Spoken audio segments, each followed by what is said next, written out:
Hey guys, Ethan and Christian here with Ready Life. We wanted to make a short video today demonstrating direct pressure, tourniquet use, packing, and wrapping of a wound. And so in Ready Life, whenever we train in trauma, we use the M.A.R.C.H acronym: massive bleeding, airway, respiratory circulation, hypothermia, and hyperthermia. And so the very first one on the list is going to be the massive bleeding. And so, of course, got the little baby in the background, sorry guys. In any massive bleeding, the very first thing to do is to apply your direct pressure onto that wound. And that's going to be your temporary fix generally, or you'll be able to see whether it's something that's going to bleed more and actually need more to address that wound. Like just recently, I was cutting something open with a razor blade, and my hand slipped, and I went back and put the razor blade into my thigh. And just right away, I put my direct pressure on there. And after about a minute of that direct pressure, I took my hand off and had really no bleeding at all. So you may have a situation like that where you're like, oh, this could be bad because it was in my thigh. It might have been close to my carotid artery, which could have been bad. But thankfully, it just stayed mostly in my skin and a couple other layers in my flesh. And so brought that knife back out, no big deal, direct pressure, and did everything. But say you're in a situation where the cut is much worse, much deeper, we're gonna go through what we'll do to address that now. So in a massive bleed situation in your trauma first aid kit, what you're generally gonna have is your tourniquet. And so this is gonna be to address a major bleed in any of your limbs. So it's gonna be either your arms or legs. And then right over here, we have our pressure bandages. And then we have our gauze. So every trauma first aid kit we build out will have this compressed gauze, which is really handy because you can get a lot of gauze in a small space. But when we're practicing in Ready Life, a lot of the time we'll just use these older triangle bandages for our pretend gauze to be able to reuse all the time.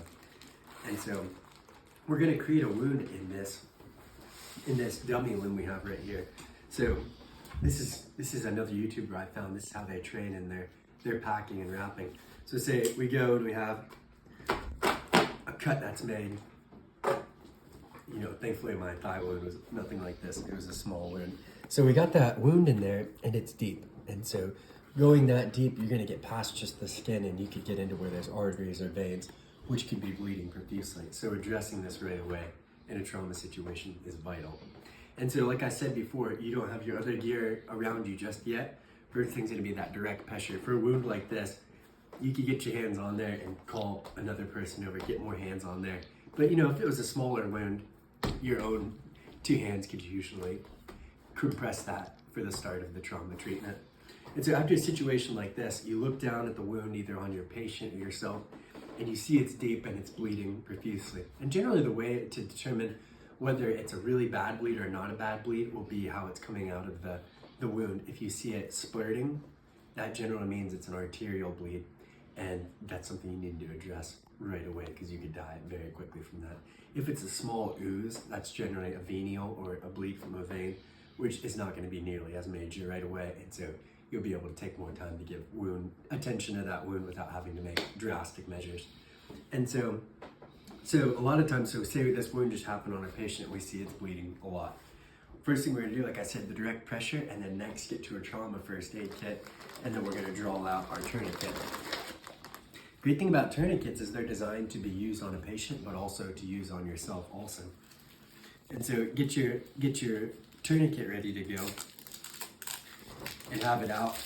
I usually like to leave my tourniquets like this right here, where I leave an extra big loop right here when I store them, and that way when you whip them out, it's ready to go around the limb right away. And so we'll bring that up. And so normally you'd go higher on the wound than just this like inch right here. Like say this was my arm right here, I would want to go up several inches above that, closer to my torso on the arm, or if it was on my leg, several inches higher. But for this example right here, we're just going to be about an inch away. And generally the rule for that people will say is go high or die. So go higher, closer to your body, or you could die. And so we're going to get that tourniquet applied, get it as tight as we can with the Velcro before using the windlass. Tight as you can. And so now we got that constrained on there, Velcro's down. Turn over to this side, and this part of the tourniquet is called the windlass. We're going to begin cranking that, and as you'll see, it's going to begin to put that pressure down on that limb. And so you want to basically go with the tourniquet until you see that there is no more intense bleeding coming out of that wound.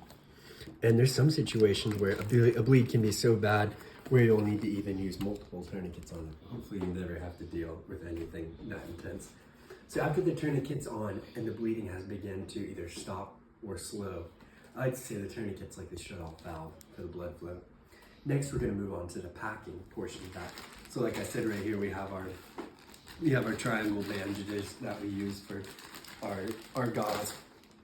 And so generally what I like to do is, especially if this is a really bad wound, you don't want to be like taking your time a little bit at a time. You'll get a little bit wound up on this end right here.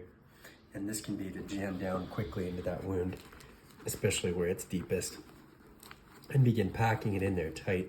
What this does is it puts pressure on all of the internal parts of the wound and helps your body to clot and stop that bleed. So you're going to keep packing along the whole length of this wound. If you feel like there's a crevice in there too, you might need to pack into there more, because some wounds can be deep and kind of jagged or gnarly. And so pack, pack, pack. Oh, I see a little space up here. We'll come back up, pack that. And so your gauze is basically going and being like a giant blood clot for the limb there.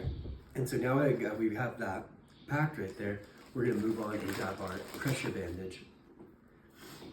Sweet, these are super handy too, because they can be, not only do they bandage around the wound, but they can actually add that additional pressure that might be needed at times.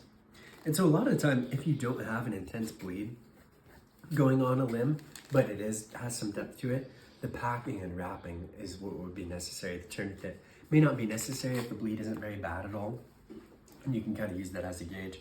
So on the pressure bandage, you have the the padded side right here. We'll put that directly towards the wound and then begin to wrap. So we can wheel this part right here. So take that right there. And so this wound that's this large could end up using multiple bandages, but for right now, for this training, not really necessary to use multiple. So if we have that tourniquet on, it really doesn't matter how tight we go with this bandage. Probably the tighter, the better. So, normally you want to be conscientious of not going too tight so you don't hurt your patient.